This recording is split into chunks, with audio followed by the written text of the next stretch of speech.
No hay ninguna otra enfermedad que afecte tanto a una familia como una adicción. Y a nosotros nunca nos enseñaron a manejar eso. Es muy desgarrador ver personas ancianitas con intentos suicidas, pero sobre todo niños tan pequeños. Los índices de mortalidad por opioides en el mundo, sobre todo el fentanilo, están altísimos, fueron más que el COVID, más que las enfermedades cardiovasculares y que el cáncer. El cerebro humano le encanta la dopamina. Las principales adicciones del mundo son el café y la nicotina. Pero por ejemplo yo veo una cosa aquí que no se ve en otros países y es que somos súper adictos al tramadol. Una cultura tan ancestral como los rituales indígenas con yagé, a que yo que soy una hippie del poblado me lo voy a venir a hacer simplemente porque sí. Hay que respetar esos rituales que son totalmente válidas dentro de su cultura. Se ha desviado tanto que el tusi es como un sancocho, en cada casa lo hace. Cuando hemos testeado cocaína encontramos hasta hueso molido, vidrio, orina.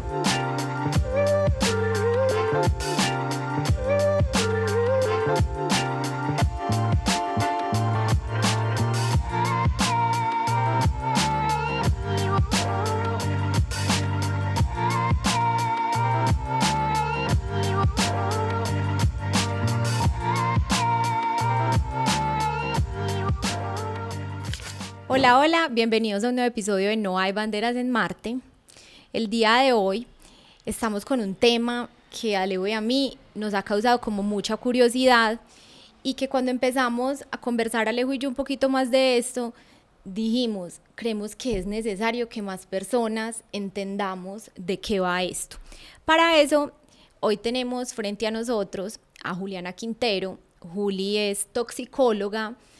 Y pues nosotros dijimos, como que nosotros siempre hemos cargado como con esta historia de las drogas, del narcotráfico, como todo este miedo colectivo que hay alrededor de las adicciones, pero qué importante también como tomarnos el tiempo para conocer más de cómo funciona, cuáles son los riesgos, cómo está Colombia en este campo respecto al mundo. Y sobre el lastre que hemos tenido toda la vida de ser colombianos y cuando llegamos al exterior, asumen que somos unos dealers y consumidores tremendos. Ese es un estigma que cargamos. Y como ustedes saben que algo que nosotros les hemos comentado mucho acá, es que de esos temas incómodos hay que hablar. O sea, que si nosotros realmente queremos superar cosas, reconciliarnos y como pasar la página, pues es importante en realidad que pongamos eso sobre la mesa. O sea, ya no estamos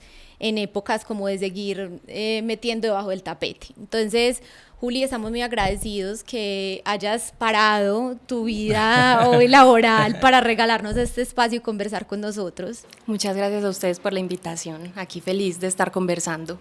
Nosotros pues no sabemos mucho de medicina, solamente Alejo que es un apasionado. Sí, tengo un alma de... No soy hipocondríaco, entonces trato me automedico. Yo ahorita le dije a Julián, Alejo le dio por ahí 200 veces COVID emocional, entonces yo también me tengo que preparar para atender a este joven, pero pues no sabemos mucho y yo la verdad es que ni siquiera entiendo muy bien de qué va la toxicología. Siento que tampoco es como esas especializaciones más populares, ¿cierto?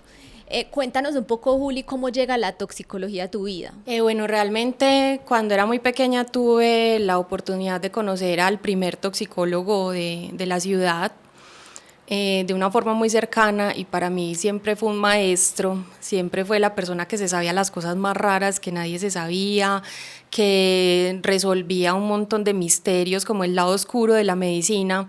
Entonces por ahí me fui como embarcando con este camino. Sobre todo al principio con las toxinas de animales. Yo soy un amante de los animales y me encantan las serpientes, las arañas, y yo decía, wow, este es un país donde siempre van a llegar accidentes zoofídicos, accidentes por arañas, por escorpiones, y pues ahí caí.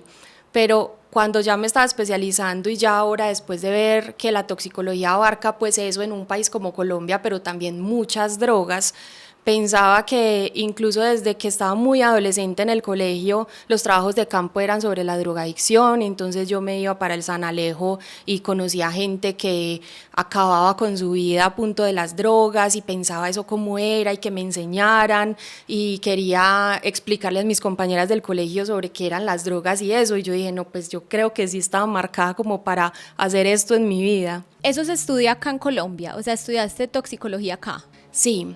Hay que terminar medicina y hay una especialización que se llama toxicología. No hay muchas escuelas. Al principio pues solo en Medellín, ahorita hay una escuela también en Bogotá, pero la verdad es que es una especialidad con respecto a las otras muy nueva y muy chiquita. Somos muy poquitos, todavía somos muy desconocidos. ¿Y si hay trabajo? Sí hay trabajo, pero debería haber más. Con la cantidad de intoxicaciones por todas las áreas, por pesticidas, por herbicidas, por animales y por drogas, y además la salud mental que implica todas las intoxicaciones por medicamentos y todos los intentos suicidas. Yo creo que cada hospital, por lo menos de segundo nivel para arriba, debería tener un toxicólogo. Es una cosa que cada vez se está ampliando, hay ya redes latinoamericanas y colombianas de toxicología, y espero pues que la gente nos conozca. Todavía llega mucha gente a consulta pidiendo ayuda, desesperados, que nos dicen, es que yo no sabía ni siquiera que usted existía, que usted podía servir para esto. Cuando mencionaste lo de los animales, nosotros estábamos en El Dorado, en Bogotá, y nos íbamos a montar a un bus desde que lo lleva uno como del puente aéreo al otro, y había un chico y él estaba en una silla de ruedas y estaba pues muy embalado para subirse al bus, entonces nosotros le ayudamos con las maletas porque le faltaba una pierna, y entonces bueno, ya como que empezamos a conversar más con él, pero él tenía acento español, entonces, pues de España, y entonces nosotros, ay, ¿de dónde eres? No sé qué, entonces dijo, no, yo soy de acá, lo que pasa es que yo me crié pues en una finca muy alejada pues del casco urbano, y me picó una serpiente, y esa picada en ese momento no se sabía,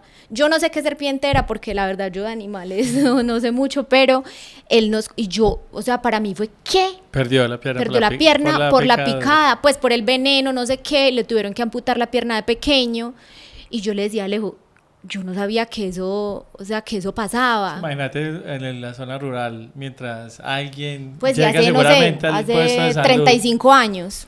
Y todavía pasa, sigue siendo una enfermedad desatendida, seguimos teniendo muchos casos de accidentes ofídicos y siguen pasando en las zonas rurales. Entonces todavía tenemos casos de pacientes que tienen que ir un pedazo caminando, un pedazo en burro, luego en una chalupa y llegan incluso 2 o 3 días después. Y lo que pasa es que o son indígenas, que ya sabemos lo que pasa cuando una persona amputada llega a su comunidad indígena, no es tan completo, su alma no está completa y no lo reciben, o cuando es un campesino, porque o es un niño o es un joven, que es la fuerza laboral de la familia, y eso sigue pasando. Mi lucha todos los días es lograr que esos pacientes no queden amputados. Por fortuna, la mortalidad es baja, ¿cierto? Una mordedura por una mapaná tiene una mortalidad de un 5%, pues yo le digo a mis estudiantes, un delirium tremens, que es un guayabo muy grave, tiene una mortalidad hasta del 30%. Es más grave para morirse un guayabo grave que una mordedura de una mapaná. Pero es que no se mueren, quedan amputados. ¿Y cómo vas a ir al monte? ¿Cómo vas a recoger café? ¿Cómo vas a hacer la fuerza laboral? A vos no te van a dar una prótesis de Mirellita y te van a sacar en un desfile internacional como a ciertas personas. Eso no pasa en Colombia. Entonces sigue siendo uno de los temas que más me interesan, porque pues Antioquia es un centro de remisión para todos estos accidentes, no solamente de Antioquia, sino también del Chocó y de otras partes del país. Es una cosa supremamente grave, y por las condiciones geográficas y climáticas eso no lo vamos a acabar. Al contrario, cada vez más invadimos nosotros el territorio de las serpientes y tenemos más accidentes. ¿Y hay números de como de mortalidad por mordeduras de arañas o serpientes en Colombia? Sí. Por arañas y el resto de animales es más raro tener, primero estadísticas y segundo pues mortalidad, pero por animales venenosos sí. Hace poquito hicimos una revisión, iban como 260 nomás al principio del año.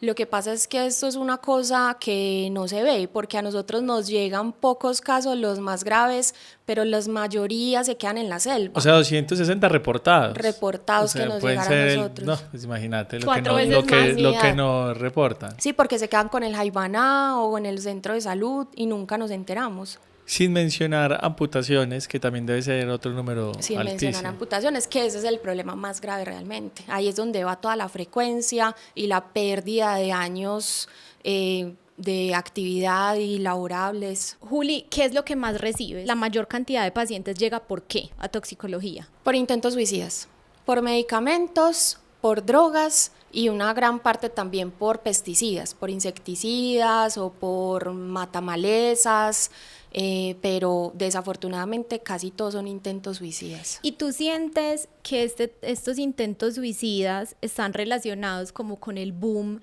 que ha tenido como el tema de la salud mental a nivel global? Nosotros siempre decimos como que los países de rentas altas van teniendo unas tendencias y poco a poco esas tendencias van llegando a los países de nosotros. ¿Sientes que como que todo este auge del tema de la salud mental ya está llegando acá y por eso se han aumentado tanto el tema de los casos suicidas o esto ha sido siempre y lo que pasa es que antes no se le daba tanta visibilidad? Yo creo que siempre ha sido así. Desafortunadamente el COVID sí trajo mucha ansiedad, mucha depresión y los intentos suicidas aumentaron, y hay una cosa adicional, es que el consumo de drogas, sobre todo desde edades muy tempranas, siempre va a generar una enfermedad psiquiátrica.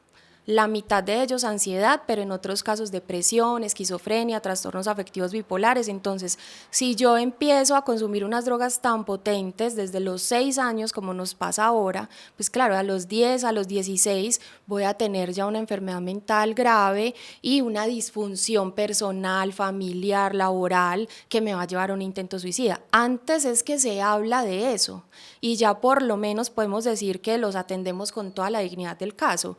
Ya no es como aún se ve en otros países, los que se van para atrás y se quedan con una sonda castigados porque el suicida no se trata. No, al contrario, el boom de la salud mental, aunque nos falta mucho, por lo menos está dignificando un poquito la enfermedad y la mediana posibilidad de acceder a un tratamiento, o que algunas entidades públicas o privadas por lo menos nos den un poquito de ayuda, de la que se necesita muchísima. Y son jóvenes la mayoría. Hay de todas las edades.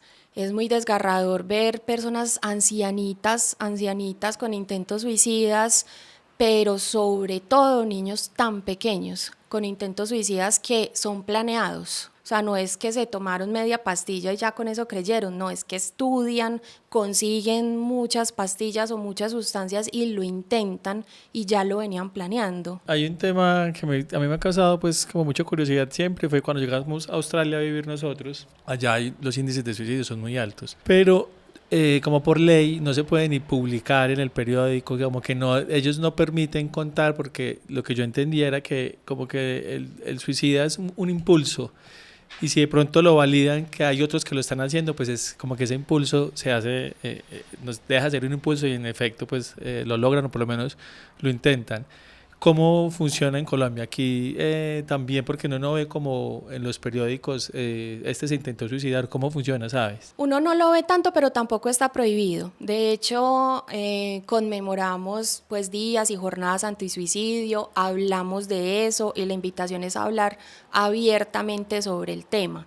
¿Qué si no hacemos? Decimos las sustancias específicas o las dosis con las que se intentan suicidar, porque eso sí genera cadenas. Cada vez que hay accidentes o intentos suicidas u homicidas con alguna sustancia, eso sí como que recrea la imaginación de los demás y buscan la misma sustancia.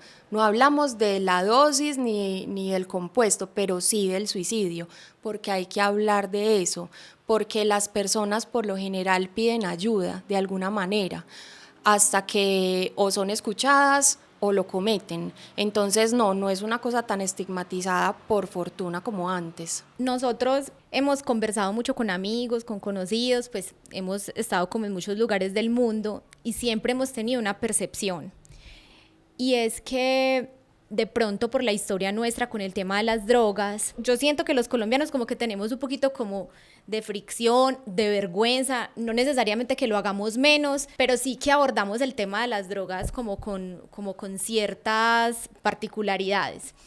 También decíamos Alejo y yo, pues desde la experiencia de nosotros, que nosotros en otros países hemos visto pues mucho más cosas como en Europa o en Australia, como que vas a una discoteca y para la gente consumir drogas es como decir me voy a pedir una pola o voy a pedir media de guaro, como uno lo normaliza acá el tema del licor, ¿cierto? Perdón, Lauri, nosotros, pues una de las hipótesis que teníamos era que el consumo aquí no era tan alto, pues decíamos nosotros, que porque como sabemos el lastre que trae, pues la violencia que ha generado, como que también crecimos en ese momento de que el narcotráfico y bombas y muertos, como que también lo tenemos un poco más satanizado y de pronto por eso estuvimos como al margen, nos lo miramos con más respeto, era como la hipótesis que lanzamos nosotros porque siempre nos decían, Colombia. Y también como, yo también lo he como vinculado un poquito como que en la ignorancia pues colectiva alrededor del tema, que siempre que había alguien en condición de calle, o sea, inmediatamente la gente decía,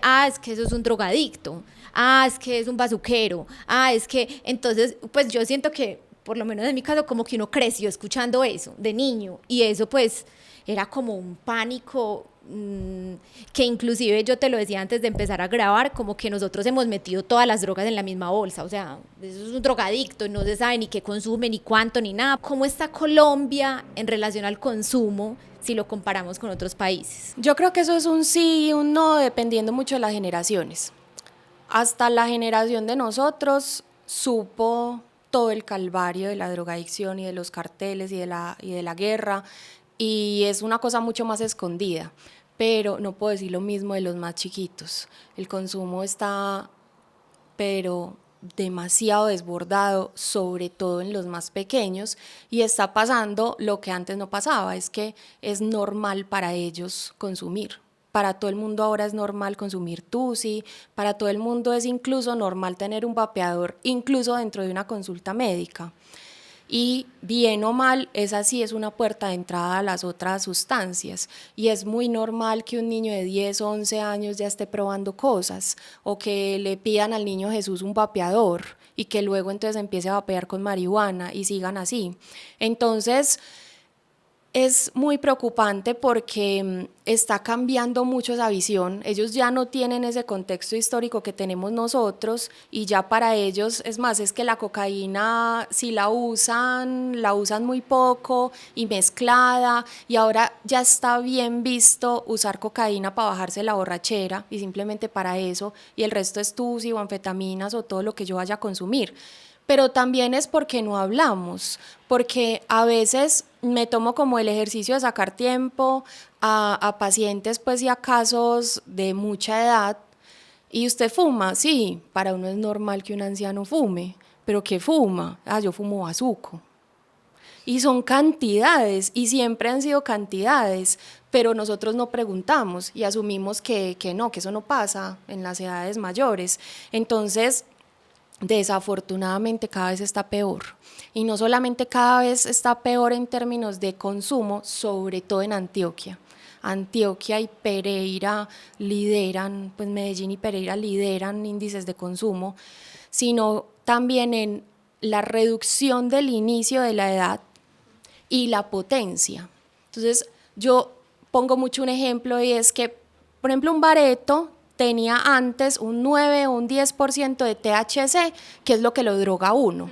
Entonces, mi abuelo en los 60 empezó a los 30 años a fumarse un bareto que tenía 9%, pues cognitivamente no le pasó nada, pero si yo ahora empiezo a los 6 o a los 7 años a fumarme un bareto que ya no tiene 9 o 10%, sino que tiene 60, 80 o 90% de THC, pues entonces le estoy dando como 8 o 9 veces varillazos a un cerebro que no se ha terminado de formar y que va a consumir muchos años más, porque es que los cerebros sí se enganchan a las drogas.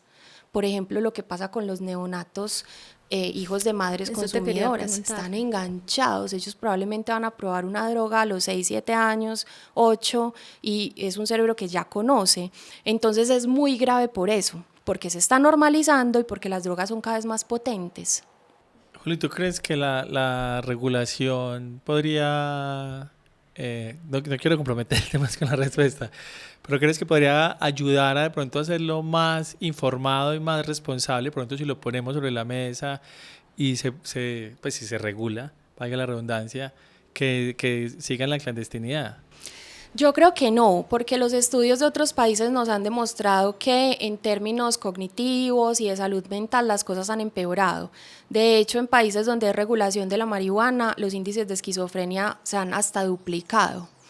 Pero lo que sí tenemos que hacer es hablar sobre eso y aplicar estrategias de reducción de daño. Entonces, por ejemplo, uno en España ve y hasta se asombra uno de por qué hay lugares de consumo, por qué hay lugares de testeo de sustancias, por qué es mejor que alguien vaya a un bus donde te van a entregar una jeringa limpia, así sea ilegal, porque es que de todas maneras te vas a inyectar.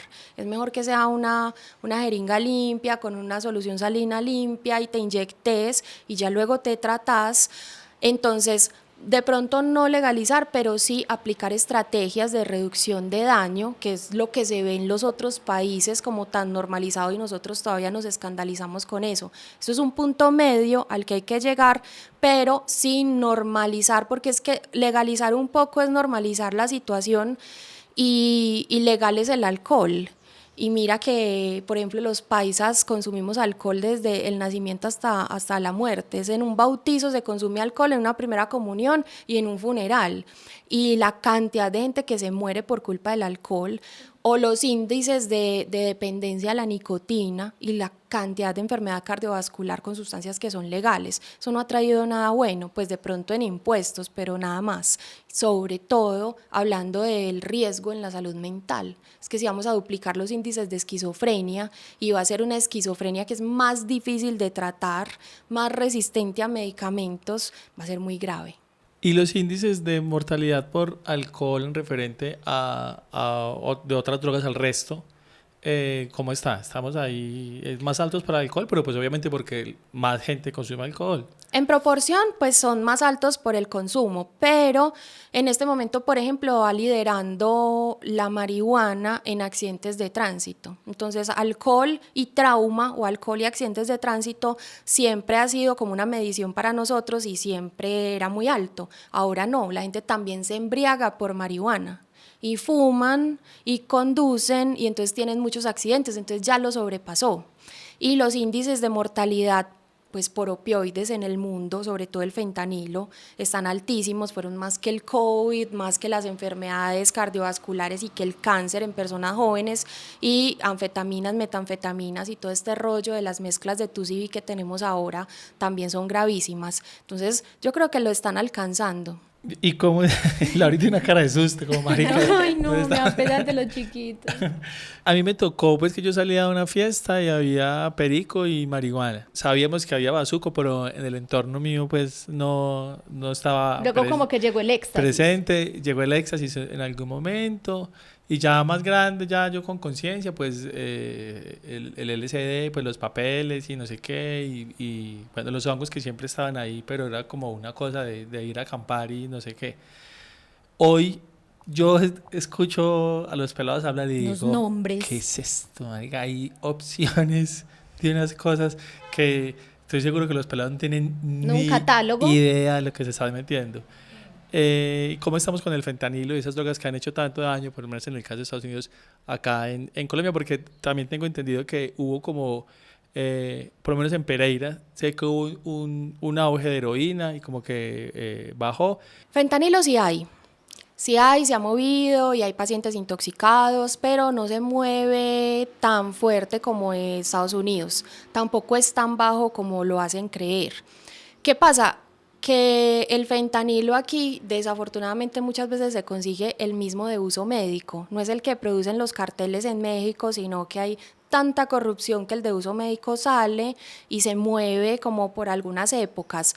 Lo que pasa es que Colombia tiene un clima ideal para la amapola y entonces la heroína es barata, es potente, es fácil de conseguir, entonces no ha habido tanta necesidad de eso. Y los otros opioides pues se consiguen en el mercado negro. Es muy preocupante, por ejemplo, ver que las muestras que a veces se incautan y mandamos a analizar de TUSIB tienen heroína y morfina. Entonces, antes la gente sabía que se estaba metiendo un bareto o un pase de cocaína, pero ahora es que tienen unas mezclas de opioides. Entonces yo creo que lo que estoy metiendo es éxtasis y ketamina, pero lo que estoy metiendo es éxtasis, ketamina, con otras 3 o 4 anfetaminas, más morfina y heroína, y ahí es que voy cayendo. Y al mismo tiempo, pues se mueve la silacina o el fentanilo, que son estas drogas tan potentes que se mueven en Estados Unidos y en México. Juli, eso empezó a volverse como este problema de salud pública en Estados Unidos por el tema de que los médicos lo recetaron, pues eso es como lo que se dice en la calle, en la calle. En Netflix. Como que los médicos empezaron a recetar eso para los dolores, pues que era como un negocio también de las farmacéuticas. Y luego pues una cantidad de gente se volvió adicta y ya se le salió de las manos y se convirtió en un problema de salud pública. ¿Es esto así? Eso tiene mucho que ver. Pues finalmente la heroína es como el primo hermano de la morfina y el tramadol, que son medicamentos muy potentes para el dolor, pero muy adictivos. Entonces, cuando yo tengo una prescripción inadecuada de todos estos medicamentos, la gente sí o sí se va a volver dependiente. Y eso lo vemos porque es que los bebés, los recién nacidos que por ejemplo operan por alguna circunstancia, se vuelven dependientes físicamente y ellos no saben qué está pasando, no tienen ni idea ni siquiera que les están poniendo un medicamento, pero hacen abstinencia. Entonces yo no puedo pensar que me mandaron un tramadol o una oxicodona para una fractura y que lo voy a usar indiscriminadamente y no me voy a volver dependiente. Lo hacen. Entonces hay un montón de gente dependiente de ya estas sustancias que como producen tolerancia, es decir, yo cada vez necesito más dosis o más potencia para lograr los mismos efectos, entonces voy subiendo en escala, entonces ya la codeína no me sirve, el tramadol no me sirve, morfina, heroína, fentanil, que es de lo más alto que tenemos. Pero también es cierto que toda la vida ha habido gente adicta a la heroína y a opioides que intentan producir en casas, por ejemplo el ruso, el crocodile, no sé si alguna vez lo han visto, que daña la piel y son como intentos caseros de producir opioides que no han funcionado. Entonces como ahora ya están produciendo tan buen fentanilo y pues tienen unas cocinas súper armadas, entonces claro, es que es una sustancia que es 100 veces más potente que otros opioides, ultra rápida, ultra adictiva y que la gente pues como en los términos callejeros dicen es que esos son como 1000 orgasmos, yo como no voy a caer en eso. ¿Y el modo de consumo del fentanilo cómo es? Puede ser de varias vías, puede ser inhalado, por ejemplo cuando lo mezclan con el tusi lo inhalan, pero pues el más potente y el más riesgoso es intravenoso. Se inyectan también como si fuera heroína. Se inyectan como si fuera heroína. De hecho, el fentanil es un medicamento que nosotros todos los días usamos en los hospitales, en los quirófanos o en las unidades de cuidados intensivos y va por la vena. Lo que pasa es que cuando tú ya no tienes conciencia de qué es lo que está pasando en el mundo o tienes tanto craving o tanto deseo por consumir, ya no te importa si la jeringa está usada, no está usada, si lo estás mezclando con agua de alcantarilla o no, cualquier cosa con tal de consumirlo. Y en el peor de los casos no llegan a una vena sino a arterias y entonces eso genera unos fenómenos gravísimos, infecciones en el corazón, en el cerebro, en todas partes. Pues esa discusión sobre la mitigación del riesgo, pues es muy loco porque nosotros hicimos un episodio con los chicos de Échele Cabeza hace un tiempo y obviamente saltaron muchos comentarios de es que lo que pasa es que son unos casi auspiciadores que acolitan y que claro pues que si les dan las jeringas pues están como proporcionando facilidades para que los consumidores sigan consumiendo. Y la interpretación mía, por lo menos la que hacíamos con la persona que hablamos, es que ya son adictos y ellos pues en el caso inmediato no van a dejar de consumir. Ahora, que consuman de una manera más sana, pues por lo menos con agua destilada, que no se compartan la jeringa, pues sí va a mitigar los riesgos de salud pública que le cuestan también un resto de plata al Estado atender todas las enfermedades de transmisión que se pueden pegar ahí y pues gente enferma por infecciones de meterse agua de alcantarilla. ¿Vos crees que la forma pues inmediata puede ser esa, como dar jeringas para mitigar eso o en realidad uno lo está proporcionando como facilidades para que ellos sigan? No, en definitiva lo mejor es reducir el riesgo. proporcionar material, proporcionar testeo para saber si yo me estoy metiendo algo contaminado con fentanilo o no. Eso es lo mejor, porque es que la realidad es que si yo estoy en la calle consumiendo y ya mis papás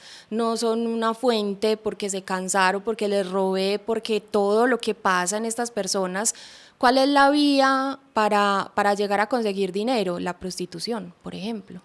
Y si yo uso jeringas contaminadas y luego trabajo en prostitución para tener con qué consumir, entonces voy a esparcir un montón de VIH, de hepatitis C, de un montón de enfermedades, y eso cuánto le cuesta al sistema de salud y cuánto riesgo hay que, por ejemplo, alguien de la recolección de basura se chuse con una jeringa de esas. En fin, o sea, hay una cantidad de enfermedades. Si yo pudiera brindarle un centro de rehabilitación digno y en condiciones a todas estas personas, yo diría, bueno, pues de pronto no reduzco riesgos, pero es que tampoco estamos en esas condiciones, no tenemos. Nosotros no damos abasto, muchas veces las aseguradoras no son suficientes para cubrir eso, la gente ni siquiera sabe que eso puede existir por una vía de una EPS, entonces ni ofrecemos el tratamiento ni tampoco la mitigación del daño, entonces eso es una estrategia que siempre va a ser beneficiosa, y es que el cerebro humano le encanta la dopamina, nosotros somos adictos a cualquier cosa, ya sea al café, al sexo, a las drogas, y si hay cosas tan potentes, entonces siempre va a existir. Es que toda la vida la gente ha abusado o del opio o de una cosa o de la otra, entonces tratamos uno pero aparecen otros 20. Entonces tratar una persona con los índices de recaída y de que yo ya estoy ante una persona que tiene una enfermedad psiquiátrica y no va a ser tan fácil de obtener pues un seguimiento adecuado, es muy poco versus lo que yo puedo hacer mitigando el daño. O por ejemplo, repartiendo la metadona, que es ese medicamento sustitutivo, en buses y no haciendo que la gente tenga que desplazarse y luchar con una aseguradora meses para que se los den, porque es que eso es lo que pasa muchas veces, ellos sí quieren tratarse, porque es que una vez uno empieza a inyectarse, por ejemplo, un opioide tipo heroína o fentanilo, al principio hay placer, pero ya luego nunca lo hay. Ellos solo lo hacen para calmar el mono, la abstinencia, que es un sufrimiento impresionante, y ellos buscan tratamiento, pero resulta que la metadona se agotó, entonces ¿qué hacen? Recaer en la heroína. Entonces no podemos, pero tampoco intentamos formas intermedias para mitigar un poco ese sufrimiento, porque es que los adictos puede que empiecen de forma recreativa, pero al final sufren, lo único que hacen es sufrir todo el tiempo. Juli, has mencionado varias veces la palabra opioide. ¿Qué es un opioide? Un opioide es una sustancia pues derivada del opio, de la amapola. Los naturales son la codeína y la morfina, ¿cierto? Y de ahí salen el resto, la heroína, el fentanil, el tramadol, la codeína. Todos esos medicamentos tienen varios usos. El principal es un analgésico, es decir, mitigan el dolor, pero también sirven para la tos y en fin, por eso es que también hay tantos jóvenes adictos a los jarabes para la tos, realmente son opioides, entonces así se llama el grupo grande y todos ellos son primos, hermanos, que tienen unos más, otros menos potencia, pero todos tienen riesgo de adicción. Todos, unos más que otros, claro, obviamente fentanil y heroína y morfina son de más riesgo, pero por ejemplo yo veo una cosa aquí que no se ve en otros países y es que somos súper adictos al tramadol. El tramadol es un medicamento que desafortunadamente se consigue muy fácil, es muy barato, lo mandan y muchas veces es culpa de nosotros, los médicos lo prescribimos y no le explicamos a la gente que eso es adictivo, que ya no lo compre más, que lo tome por 3 días y lo suspenda y la gente se queda consumiendo. Dentro de todos estos primos hermanos, los opioides, hay medicamentos como el tramadol que no solamente producen dependencia y adicción, sino que también producen convulsiones. Entonces son convulsionando, tomando tramadol, se queman, se caen de las escaleras, se caen de la plancha del 3er piso y tienen un montón de accidentes. Entonces no es solamente la adicción, es las caídas, las convulsiones, los traumas, la depresión asociada, y que muchos de estos medicamentos producen dolor. y es una cosa más o menos nueva dentro de la literatura médica y la gente no entiende. O sea, entras en un ciclo Infinito en Claro. el que ya el dolor se vuelve intratable. En Australia hace poco están utilizando el LSD o la psilocibina y el MDMA como tratamiento para, entre otras cosas, para la depresión.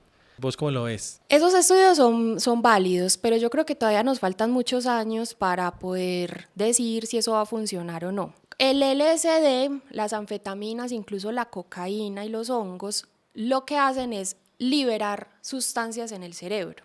Y una de esas es como las sustancias de la felicidad, la dopamina y la serotonina. Eso es lo que está bajito cuando yo estoy deprimido. Esas mismas sustancias las liberan los antidepresivos, pero de una manera más lenta y más controlada. Entonces, cuando yo me doy una dosis de ketamina o de LSD o de psilocibina, lo que hago es como expulsar esas sustancias que salgan al cerebro y actúen. Es como que abre la llavecita que el cuerpo mismo produce.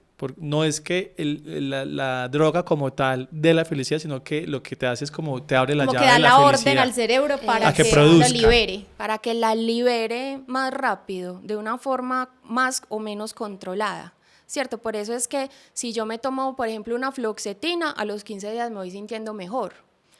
Pero si yo me meto un éxtasis, a las 2 horas estoy Disparado. súper contento, eufórico y te amo y te estoy abrazando y todo. ¿Qué pasa? El cerebro funciona con una regulación que es casi milimétrica. Entonces, ¿por qué yo me levanto al otro día de un éxtasis tan deprimido? Porque expulsé, o sea, abrí esa llave indiscriminadamente, me gasté toda la serotonina y toda la dopamina esa noche y al otro día no quiero ni vivir. Te gastaste la felicidad de la semana el viernes. Exacto. Y ya quedo jugado en un washout, como llamamos nosotros. Incluso ese washout es tan grande, abren tanto esas llaves que sacan esas sustancias que a veces quedan hasta inconscientes. Y hay que ayudarlas con medicamentos para la presión. Pero lo normal es que la gente quede deprimida. Pero, por ejemplo, a mí me pasa eso con el exceso de alcohol. O sea, sí, por eso a mí no me gusta tomar mucho licor, porque yo siento que tomo mucho al otro día como guayabo, ¿cómo es que dicen? Moral. Moral.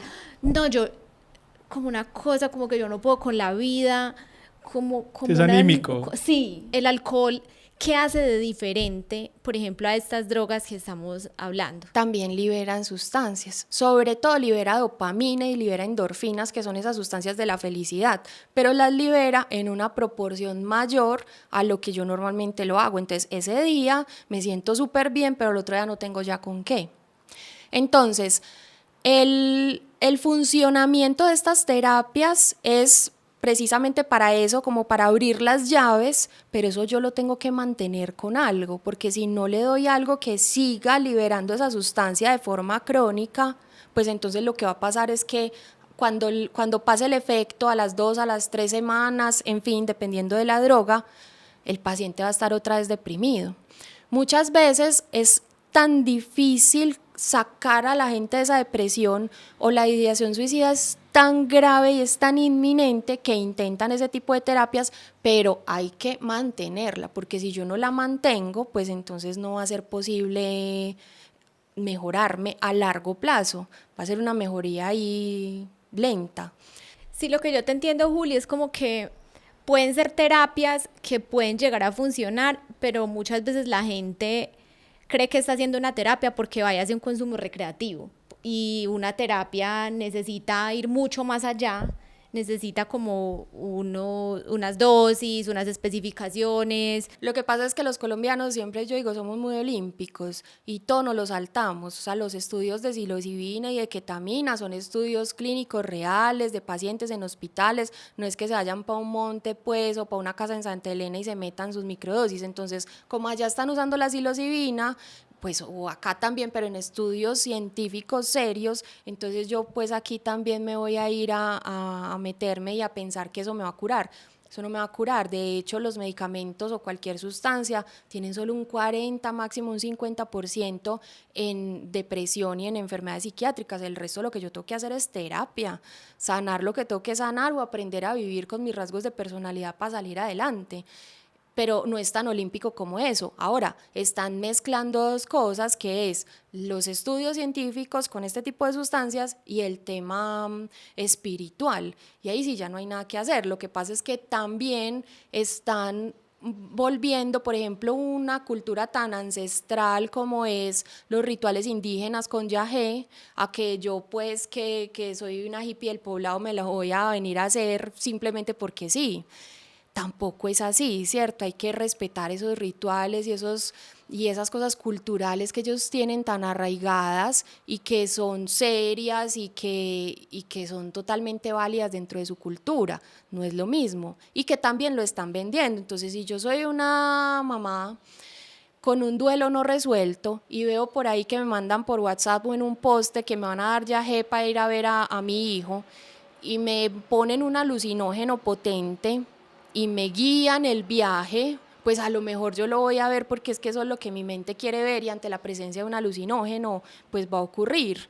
Entonces es también como hay prácticas más o menos engañosas o modas como se viven en Medellín y en todas partes, pero las personas de Medellín somos muy de modas, entonces ya todos somos espirituales y ya todos nos vamos a meter alucinógenos y la verdad es que la cifra de intoxicaciones y de muertos es muy alta, porque es que por ejemplo te van a descontaminar, no te están descontaminando, es que la intoxicación por esa sustancia da vómito y diarrea, a vos no se te están saliendo los espíritus y los males por ahí, estás intoxicado clínicamente y te podés morir. Y de hecho conocemos casos y hemos atendido casos de intoxicaciones muy graves en UCI con convulsiones, edema cerebral, por toxinas de sapos, por hongos, por yagé, por todo tipo de sustancias. Entonces yo creo que los colombianos tenemos que ser primero un poquito más respetuosos de la comunidad científica y de estas tendencias espirituales que no son para todos y no son de todo el mundo. Juli, ¿cómo estamos en temas de investigación nosotros al respecto? O sea, hay presupuesto en Colombia para que la literatura no tengamos que pues, leer solo los estudios que están haciendo en Australia. Aquí hay investigación sobre eso. En el caso pues, de la psilocibina y el DMT y estas cosas, sí hay en Colombia. Aquí hay. Y hay mucha gente muy juiciosa investigando, pero investigar en Colombia es muy difícil.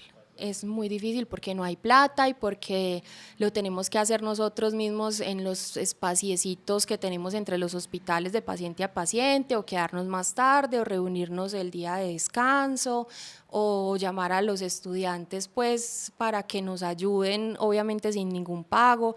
Entonces no es lo mismo si yo estoy en otro país y me van a pagar por eso y yo sé que puedo comer pero puedo investigar, a nosotros que los tenemos que sacar ahí pues como entre los raticos, y son muy poquitas personas que pueden acceder a un doctorado y hacer un solo estudio con eso. Entonces es bravo, pero sí, hay mucha gente muy juiciosa, hay mucha gente que le gusta mucho la investigación, y como tenemos tantos casos que no se ven en otras partes, pues hay una producción científica que es importante. Juli, ahorita también hablamos de el TUSI.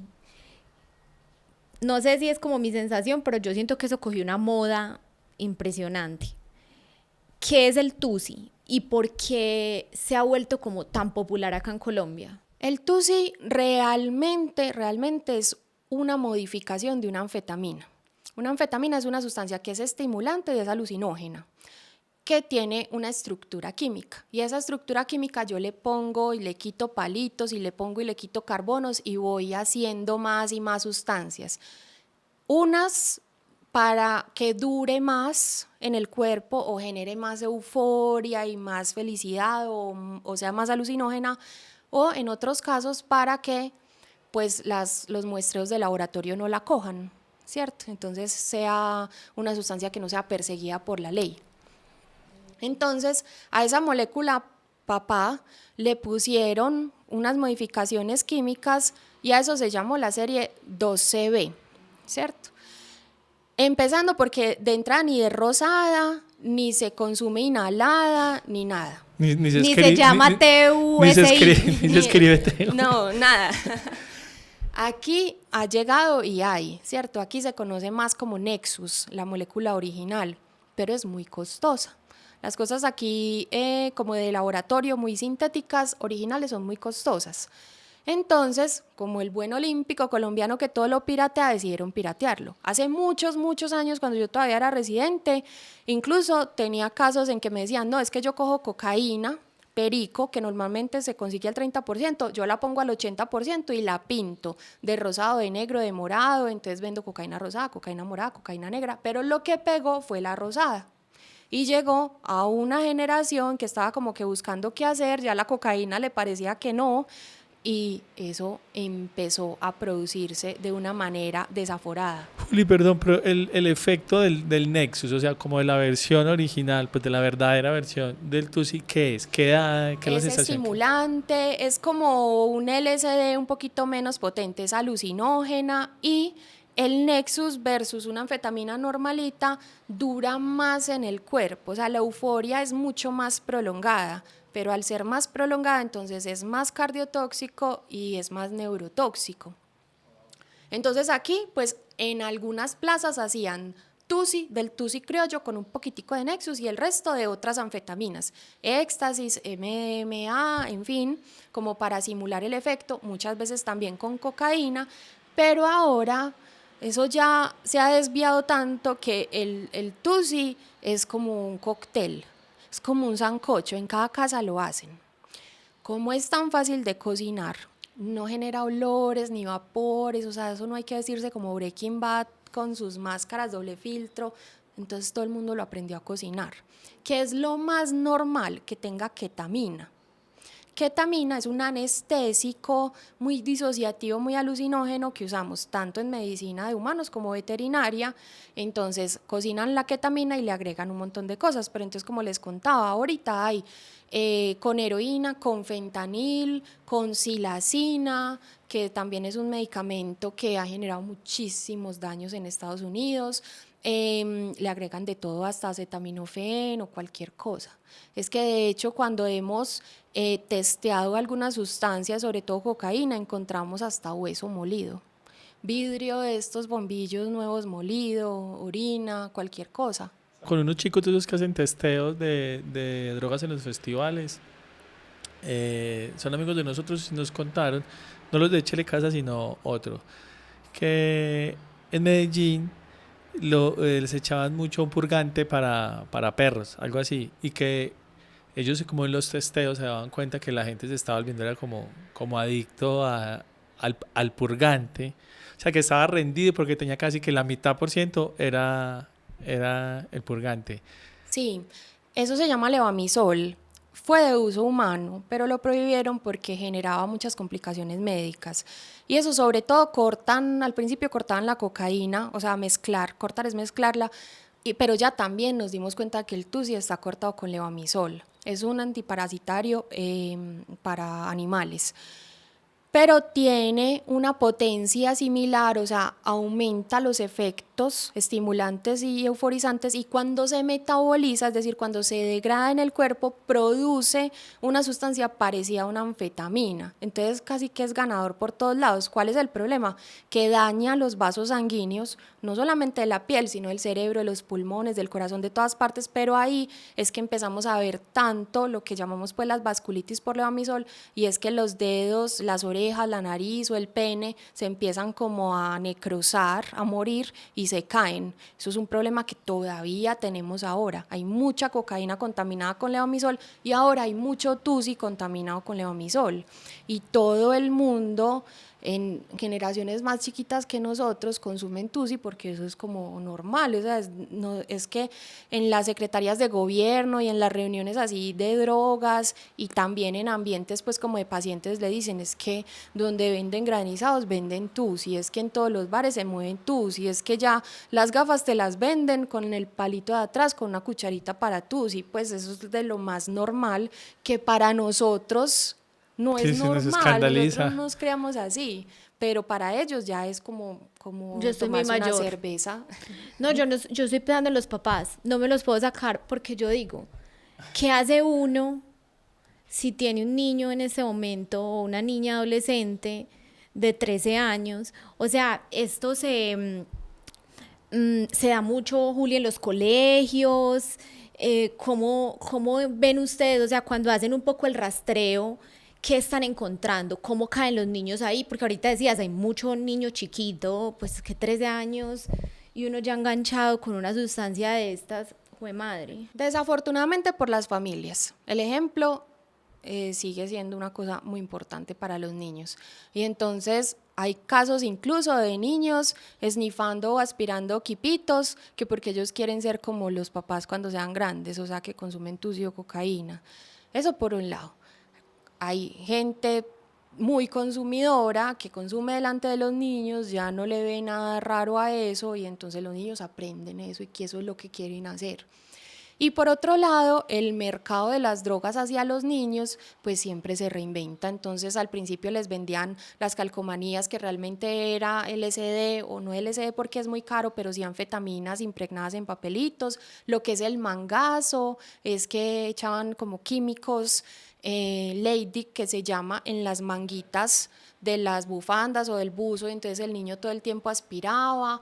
O ahora, por ejemplo, ayer leí que incautaron como un montón de ositos que era tusi, que iba para los niños, entonces o los venden afuera como gomitas dulces o les empiezan a regalar a los niños para que se enganchen y ya después tengan el consumo ahí asegurado, y si no tienen con qué, pues entonces los ponen a traficar, a hacer pequeños microtráficos para poder pagar sus drogas. Hablemos del bazuco. Tengo tantas preguntas. Porque como que el bazuco, como lo tengo entendido yo, es que hubo cuando entró inicialmente hace años en Colombia, entró como una droga de élite. La gente se enrumbaba y consumía bazuco hasta que terminó siendo que es casi que un habitante de calle, es como una condición, pues como que van ahí de la mano. Hoy el consumo de bazuco, con todo este cóctel de cosas que nos cuentas, sigue estando latente, o las otras drogas son como la puerta para terminar en últimas consumiendo bazuco. ¿Cómo está en el mercado el bazuco? Es muy común, pero sí tiende a ser una de las drogas que más deterioro físico y funcional genera, entonces termina siendo como una de las últimas líneas. Pero hay que entender una cosa, es que el bazuco es cocaína, o sea, el perico, el bazuco y el crack es cocaína. Solo que uno se inyecta, la otra se fuma en pipa, la otra se esnifa, ¿cierto? Entonces es igual. En términos de daño físico, cardiovascular, neurológico, es igual yo meterme un pase de perico que uno de bazuco. ¿Qué pasa? Que el perico, o sea, la cocaína en forma de perico, cuando yo me meto un pase, se demora más o menos una media hora en empezar a actuar y dura más o menos unas 4 horas o un poco más y cae. En cambio, el Cuando te bazuco fumas un pipazo, es inmediato, en segundos subes mucho y en menos de 5 minutos vuelves y caes muy maluco, porque caes como en una especie de guayabo moral. Entonces, ¿qué tienes que volver a hacer? Volver a consumir. Entonces, por eso es que ya toda la energía y la plata se va volviendo en pro. Si tú te tenías que dar un pase de perico a las 4 horas, ahorita en menos de 5 minutos otra vez una fumada de bazuco. Entonces, por eso es que la gente empieza como a perder funcionalidad, porque ya buscan y buscan y buscan bazuco, pero pasa mucho que la gente que uno dice pues que tiene una vida normal también consume bazuco. De hecho, hay una pista para los papás, y es que el bazuco lo vuelven como más básico con ceniza de cigarrillo. Entonces, si uno ve que un adolescente tiene una urnita o una coquita con pura ceniza de cigarrillo, no va a hacer manualidades, está guardando toda esa ceniza para mezclar bazuco, para patraciarlo, como dicen ellos, y volverlo más potente. Entonces, el bazuco es una cosa que se ve y se ve todo el tiempo. A mí me llama mucho la atención que se ve mucho en los adultos mayores. Entonces, te infartaste, deja de fumar cigarrillo, sí, pero uno nunca le dice que deje de fumar bazuco, porque es que a uno ni siquiera le ocurre preguntarle. Y ahora, por ejemplo, en Chile se está moviendo mucho y hay una gran preocupación por una pasta negra que realmente es como una especie de bazuco, y hay muchas muertes y mucho consumo. Eso va y viene, las anfetaminas, la cocaína, va y viene como por olas. Así como las catinonas sintéticas o la droga zombie que nos dieron tantos problemas hace unos años, ahorita se están viendo otra vez contaminaciones por catinonas. Hablemos de la marihuana, que digamos de pronto desde la ignorancia uno la ve como la más inofensiva, pues es una matica, crece, me la fumo, pero ¿cómo lo ves tú pues también como desde el lado científico? La marihuana es un problema muy grave porque viene muy potente ya viene 9, 10, 20 veces más potente que antes y está muy normalizado, sobre todo en Medellín. Es una cosa impresionante, todo el mundo consume marihuana. La marihuana afecta atención, concentración, memoria, todas las funciones mentales superiores. Entonces la deserción escolar, la deserción de los grupos de deportistas, produce una cosa que es como casi llegando a una depresión, pero no llega a ser depresión, pero uno ya no tiene ganas de nada, mucha inapetencia, muchos infartos, síndromes metabólicos, diabetes en personas muy jóvenes. Entonces eso hace que como sociedad rindamos menos, o sea, estamos siendo menos inteligentes. Yo termino de formar mi cerebro más o menos a eso de las 24 años y la última parte que se forma es la de más adelante, que me da la inteligencia. Eso se está perdiendo y se está perdiendo el lenguaje. Es que yo atiendo a un paciente que consume marihuana y me dice, melo, bien, no produce más lenguaje. A lo largo de la terapia empieza a producir lenguaje y es que no todos hablan igual porque se mantienen juntos, es que no producen, no retienen, no memorizan, no resuelven problemas complejos. Entonces vamos a ser como sociedad menos inteligentes, menos productivos. Eso lleva a que entonces yo me salgo de la universidad porque no fui capaz de rendir, me consigo un trabajo informal, voy a ser más pobre y eso está empobreciendo la sociedad desde todo punto de vista, no solamente pues económico, sino también académico, emocional. Ese síndrome anímico que produce la marihuana es una cosa que la gente ya no se halla, no duerme, no come, tienen que llenar una habitación de humo de marihuana porque entonces si no ya no duermen bien. Es impresionante cómo una sustancia nos está ganando tanto paso. Eso solo con los sencillos, eso es lo que le pasa a todo el mundo, sin contar con que a esa gente, al 50% le va a dar un trastorno de ansiedad y el resto se va a dividir entre el otro 25% va a tener depresión y un pedazo va a tener un trastorno afectivo bipolar o esquizofrenia. ¿Qué es trastorno afectivo bipolar, Juli? Es una enfermedad psiquiátrica que varía como en los dos tipos de ánimos, en episodios depresivos y en episodios maníacos en los que la gente puede alucinar, tener una psicosis o salirse pues de su realidad o tener demasiada energía.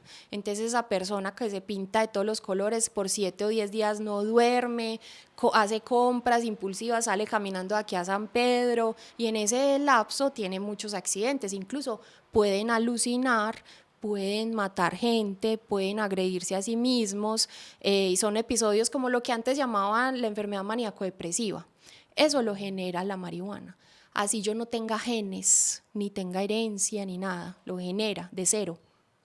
Juli, en el consumo de marihuana eso depende de la cantidad del consumo, de lo habitual que sea, porque del uso recreativo se habla mucho también, no sé si haya literatura sobre eso. ¿Cómo funciona? Porque, pues claro, al que hayan países o estados, en el caso pues de Estados Unidos, que hayan como legalizado el uso recreativo, o sea que toda esa gente si fuma, no sé, una vez a la semana, o fuma una vez todos los días, o fuma 3 veces todos los días, o hay unos que no la pagan y fuman, que lo difícil es encontrarlos sin el prendido. ¿Cómo funciona? ¿Es igual? Obviamente pues entre más consumo pues más riesgos hay, pero no hay como un consumo responsable. Obviamente depende de la frecuencia, de la cantidad y de la concentración de la marihuana. No es lo mismo que yo me fume una marihuana al 5% de THC con una al 88% de THC, ¿cierto? Me va a hacer más daño la que está más concentrada. Pero eso también depende de ti mismo, ¿cierto? De tú qué reserva tienes. Entonces, si yo tengo 100 pesos de cerebro y fumo marihuana y empiezo a gastarle, pues yo me gasto 30, me fumo 30 pesos de cerebro, pero quedo con 70 y puedo seguir siendo inteligente. Pero si yo por alguna razón, por alimentación, por herencia, porque sí, por el azar, por la vida, nací con 30 pesos de cerebro y me lo fumo, pues entonces se me va a ver el deterioro. Por eso es que a mí me dicen mucha gente y muchos pacientes, pero es que mire este tan brillante y tan inteligente que siempre, claro, porque es que tenía una reserva, o sea, a lo mejor donde no consumiera marihuana yo hubiera sacado la cura de todos los cánceres del mundo. Pues siempre hay un deterioro. Lo que pasa es que hay gente que es más inteligente y no se le nota tanto, ¿cierto? O que tiene más reserva nutricional, o que tiene plata y movidas para manejarse en su vida y para que le tapen los errores a pesar de todo, y hay gente que no, que todas le caen encima y que además fue desnutrido y que además tuvo una hipoxia perinatal, cualquier cosa, o que estuvo en un ambiente muy consumidor que nunca le estimularon su desarrollo y su crecimiento, y entonces se le va a notar mucho más. Entonces eso depende de todo, pero sobre todo de uno mismo, y como yo no sé yo qué genes tengo y qué tan inteligente realmente soy, qué tanta reserva cerebral tengo, entonces no me puedo pues como arriesgar, pero siempre va a pasar algo. ¿A quién le va a pasar? Eso depende. Yo le digo mucho a mis pacientes, haga de cuenta que usted está atravesando la avenida o la regional pues con muchos carros.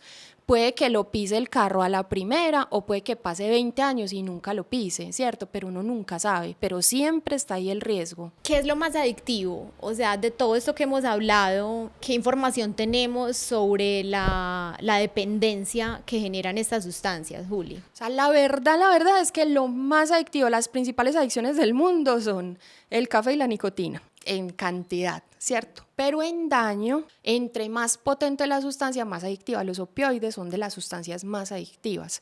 El bazuco, por su vida media tan corta, es decir, porque cae tan rápido, también empieza a ser muy adictiva. Las sustancias intravenosas en general son muy, muy adictivas, pero yo conozco mucha gente, muchos pacientes que salen solos de la heroína incluso y siguen fumando. Y a pesar de que tenemos tratamientos específicos para dejar de fumar, siguen fumando, ¿cierto? O siguen consumiendo licor, pero es un poco más adictiva la nicotina incluso que el licor. Ven eso, hablemos del licor, que es lo que más consumimos todos en Colombia por un tema cultural. Pues yo creo que es mundial, porque los rusos dicen que cada uno alardea un poco de que es el país que más consume, que este es más borracho que este, y casi que lo celebramos. Orgullo, ¿no? Sí, sí. El país que sea más borracho.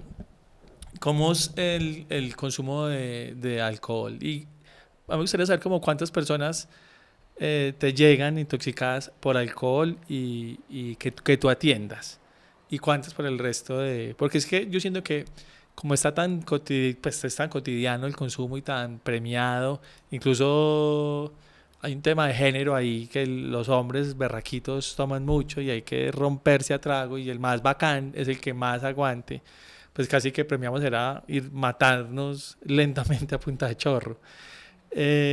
¿Cómo es el consumo y cuántos te llegan? Yo creo que por cada paciente que llega con cualquier otra sustancia, 3 o 4 llegan con licor, ya sea con intoxicaciones agudas, no solo por alcohol malo, pues el alcohol malo, o sea, el metanol obviamente intoxica, pero el etanol, que es el alcohol normal, intoxica mucho. Y también por abstinencias. Los síndromes de abstinencias, los delirium tremens son muy graves. Eso mata a mucha gente. Ven, hagamos un paréntesis del delirium tremens, que lo hemos escuchado. Nos dimos cuenta hace 8 días que existe algo que se llama delirium Y tremens. desde ese día lo hemos escuchado 6 veces, como que se nos apareció en la vida el delirium. Duramos 40 años sin saber qué.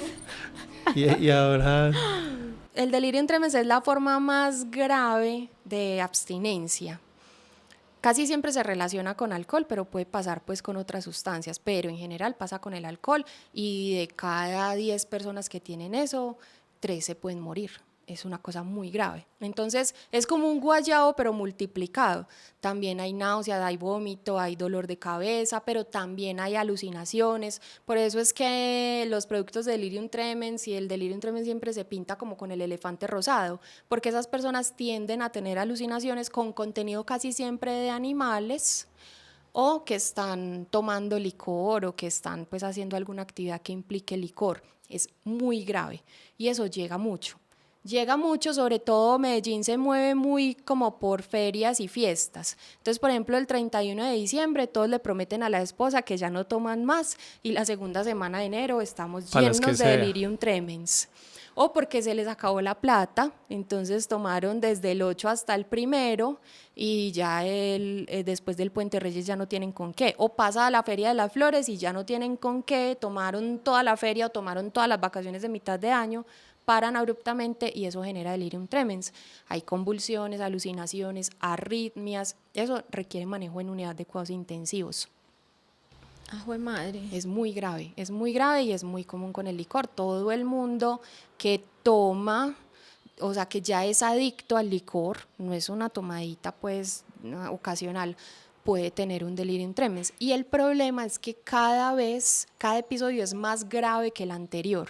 Siempre es más grave que el anterior, entonces ya uno sabe y tiene sus pacientes que conoce con antecedentes de delirium tremens porque sabe que cada vez va a ser peor, sin contar pues con los traumas, los daños y todo lo que implica además estar tomando licor constantemente. Inflama el hígado, entonces hay hepatitis alcohólicas, hay arritmias, hay infartos, eso por un lado. Y por el otro, los colombianos, bueno, en general, todo el mundo son como de consumos cíclicos pesados, entonces por ahora en el mundial llevan 8 días tomando seguido hasta que el corazón ya no da más.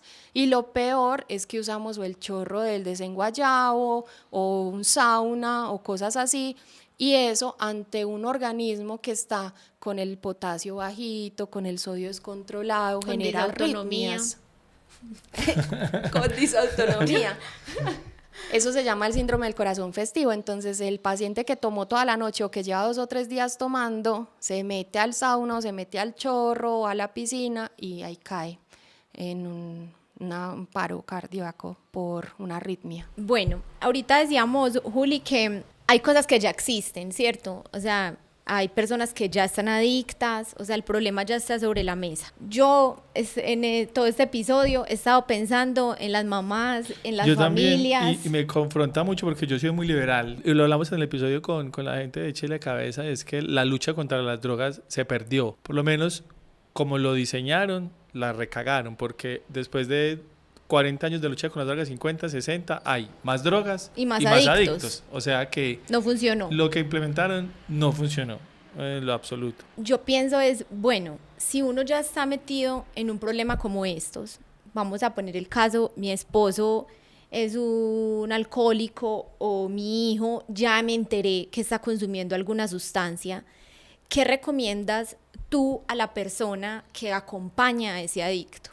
Y te lo pregunto también porque hemos hecho también unos episodios hablando mucho sobre, por ejemplo, sobre las cárceles, y es realmente estos lugares como un centro de rehabilitación, haciendo pues como el comparativo, sí son el entorno adecuado, o sea, sí ayudan a que la persona salga de ahí, o yo tomar la decisión de internar a alguien porque tiene una adicción, quizás sin saber, me lo estoy cagando más.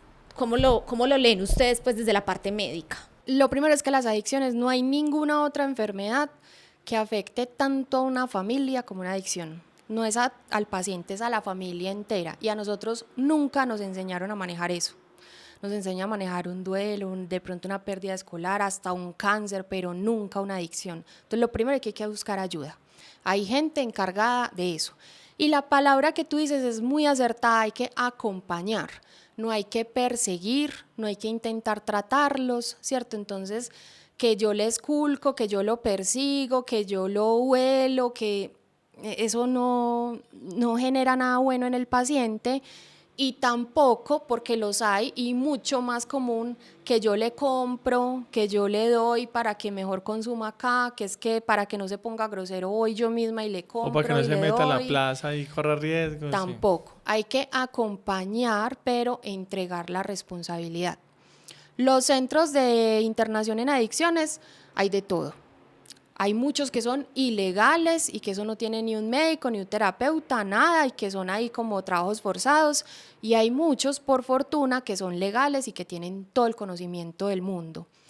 Pero internarse o no siempre va a depender únicamente del paciente, excepto que sea un menor de edad o una persona con una discapacidad que no se permita determinar, ¿cierto? Yo tengo una esquizofrenia o tengo un retraso mental grave, entonces ahí sí mi mamá decide por mí.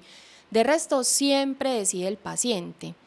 El problema es que el paciente, como está metido en su propio lío, a veces tiene que tocar su fondo.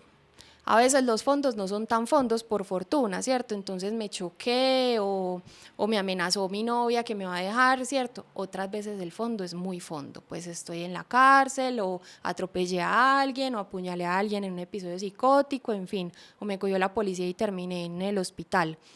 pero siempre hay que acompañar el deseo de otras del paciente. Puede ser modalidad ambulatoria o modalidad internada. Yo dejo que el paciente elija, porque muchas veces en los internados aprenden cosas que uno no quiere que aprendan, ¿cierto? Pero por eso uno busca las instituciones que tengan como el tipo de pacientes o el tipo de tratamiento según uno vea, ¿cierto? Uno no mete a cualquier paciente en cualquier centro de rehabilitación. Pero esto también tiene que ver, Juli, con la capacidad económica de la familia. O sea, los mejores centros son más costosos. Pero si vieras que este tratamiento está cubierto por las aseguradoras, lo que pasa es que es un trabajo difícil, pero hay que pedir ayuda en las aseguradoras, o sea, en mi propia EPS, y yo puedo recomendar, por ejemplo, los que yo más recomiendo en este momento están pagados incluso por el Sisbén, más que por EPS que uno dice que son qué buen buenas. dato.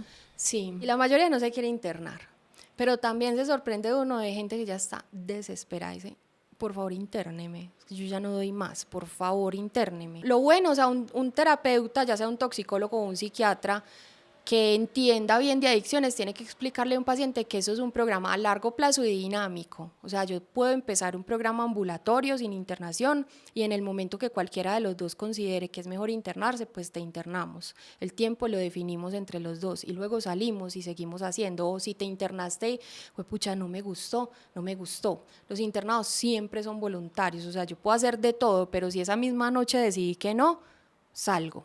Los que no son voluntarios son ilegales y son un secuestro, ¿cierto? A menos que tenga unas condiciones muy específicas. Entonces, eso tienen que entender. Primero que cuando van a un toxicólogo no te van a recriminar, no te van a poner a hacer trabajos pesados, no te van a castigar, puedes decidir tu tratamiento. Y la verdad es que yo también, como decisión personal, pues con mi experiencia, pienso que la internación es la última opción, porque yo tengo que aprender a vivir en mi entorno, por ejemplo en una ciudad como Medellín, que uno ve consumo en todas partes, a vivir sin consumir. Porque es que es muy fácil para mí estar en una burbuja, ocupado hasta con sedantes, sin el amigo que me ofrece, invitando, o sin el problema en mi casa, o sin los gritos y los maltratos y todo lo que la gente está expuesta, porque es que la gente no solamente consume porque le gusta, listo, se quedan ahí, salen súper bien.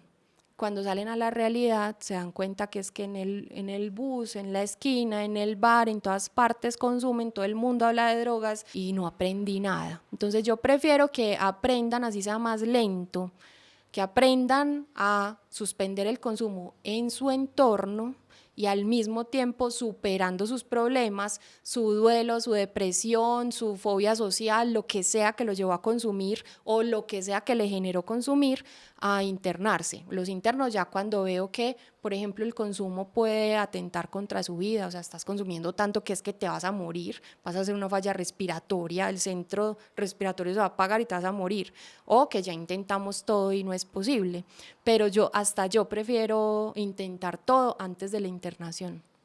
Juli, ¿tú cuando sales de fiesta celebras te tomas unas cervezas, un aguardiente? ¿O tienes tanta información que dices, no voy a matar mis neuronas? Eso pienso yo, la hiperinformación pues también me genera muchas más alertas. Y en el caso tuyo, como tú te vas de una rumba, pola, no. Te tomas 3 polas y como, uy, en este momento está pasando esto. Claro, no, yo me tomo 1 o 2 copas de vino y ya me estoy durmiendo, entonces por fortuna no aguanto mucho. ¿Y no tuviste una época de joven como de más rumbera, no? No, así como de consumo, nada. Y como desde tan chiquita estuve como tan atenta al tema de las drogas y veía el deterioro, nunca me interesó y ahora menos. Pero es que no es solo con el licor y con las drogas, es que uno pasa por aquí, esta flor es alucinógena, esta cosa es tóxica, esta araña es venenosa. Estás viendo todo. Borrachero. Pero uno acá. aprende, a disfrutar de eso, pues. Y a saber que en cierta medida está bien. Y también puedo disfrutar con que el otro decidió tomar y decidió fumar y decidió meterse de sus pases. Bueno, esa es tu decisión. De hecho, incluso los pacientes me pueden llegar a decir, yo quiero dejar la heroína, pero quiero seguir metiendo bazuco, perico y sacol. Listo. Yo te ayudo en lo que digas, ¿cierto? O sea, yo acepto y respeto las decisiones de cada cual. Mientras me pidan ayuda, los voy a ayudar, pero si no, hace tu vida común y corriente. Si me pedís consejo, te voy a aconsejar, ¿cierto? Yo te voy a decir que tal vez eso no es lo mejor. O yo, que ya no tengo la misma memoria cuando tenía 17 años, ¿cierto? Que ya hacer unas diapositivas para una presentación me toma un mes, me voy a fumar un bareto. ¿Para qué? ¿Qué necesidad de perder más memoria si yo así paso tan bueno, ¿cierto? ¿Para qué me voy a levantar al otro día con un guayabo moral bien berraco o con simplemente un guayabo para dañarme todo el día? No vale la pena. Entonces he aprendido más como a tomar elecciones pensando que no vale la pena. Por un momento de euforia o de éxtasis no vale la pena todo lo que sigue alrededor, y al contrario, es como cuando a mí me dan una tarjeta de crédito de 30 millones de pesos y yo me voy para un centro comercial, la cuenta va a llegar. ¿Vale la pena ese momento de éxtasis? Tal vez no. Entonces eso es como una cosa que yo pienso, pero sí, claro, me tomo 1 o 2 vinitos y ya luego me voy a dormir. Juli, ¿qué porcentaje de éxito hay cuando alguien inicia un tratamiento? O sea, yo soy una persona adicta a cualquier sustancia, pero voluntariamente decido que quiero hacerme un tratamiento. ¿Qué tanto depende ese éxito o depende mucho del tiempo que lleve consumiendo? Depende del tiempo y depende de la personalidad.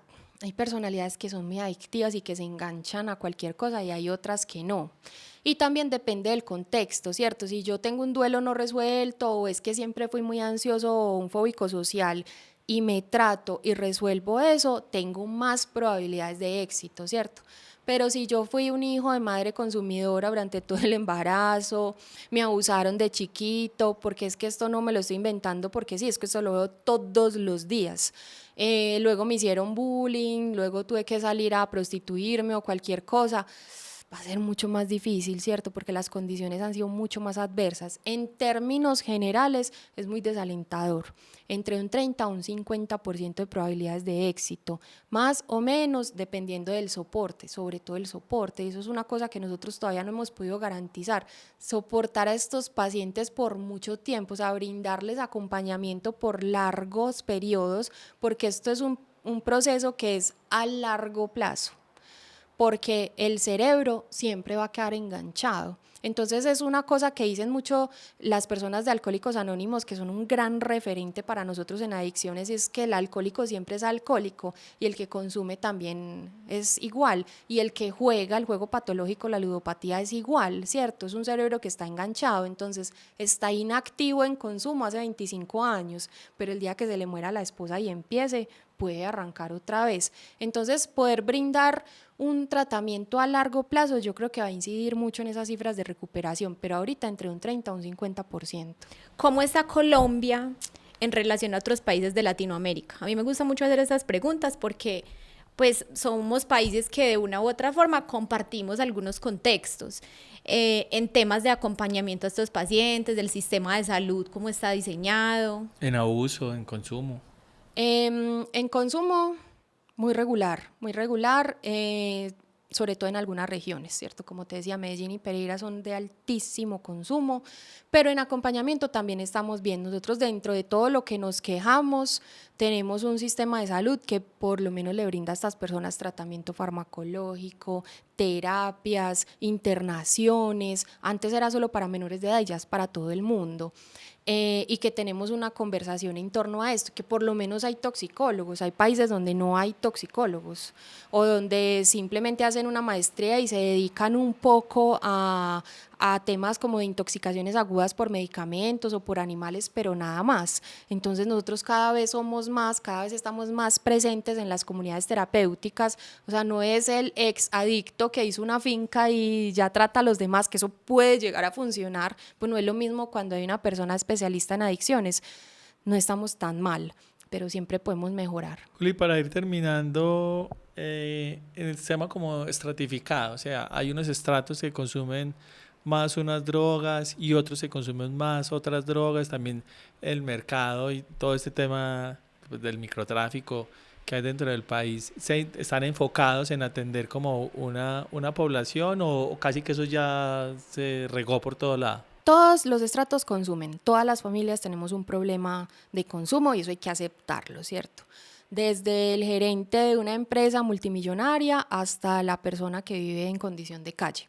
Pero sí, pues obviamente hay drogas que son mucho más caras y otras que son más baratas. Entonces el bazuco, los inhalantes, el Sacol son muy de estratos más bajos porque son más baratas, se consiguen más en la calle, se mueven más en los círculos, y los estratos más altos tienden a consumir más drogas sintéticas, pero también se mueve por modas. Ahorita en los estratos altos se está moviendo pues como una sustancia que es una mezcla entre Nexus y crack, se mueven opioides muy potentes, Tusi, que tiene más Nexus y más anfetaminas que los que se mueven en estratos bajos. Entonces yo puedo conseguir un Tusi de 1.500.000 la bolsita, que tiene más Nexus, otro de 200.000 y otro de 20.000, y me lo dejan a 15.000 pues porque soy cliente fiel. Y dependiendo de eso está la mezcla, el riesgo, también la pureza, y pues los entornos de consumo. Lo que pasa muchas veces es que con ferias, con fiestas, con conciertos y cosas así, la gente se mueve toda hacia una zona y consume cosas que no están acostumbrados a consumir, y ahí es donde vienen las intoxicaciones. Entonces yo me fui para la Feria de las Flores a un evento y yo soy de un barrio muy popular y consumo mi Tusi de ahí, que ya sé qué es, y voy y consumo algo mucho más potente. Entonces ahí es que se me rompe un vaso sanguíneo, hago un infarto, un derrame cerebral o cualquier cosa. Eso pasa mucho cuando se mueven, y también pasa mucho cuando paran de consumir o los internan a las malas y salen a consumir las mismas cantidades, ocurren las intoxicaciones. Pero es un hecho que todos los estratos sociales consumen, todas las familias tienen este problema, y hasta que no hablemos abiertamente con los chiquitos y les mostremos desde chiquitos cuáles son las consecuencias, no vamos a poder abordar el problema, porque si ellos solamente ven la información de las redes sociales y de los dealers, de los que los venden, pues como si yo voy a un almacén de pantalones y me mido un pantalón, me van a decir que me queda hermoso para comprarlo, ¿cierto? Pues nadie me va a decir nada malo.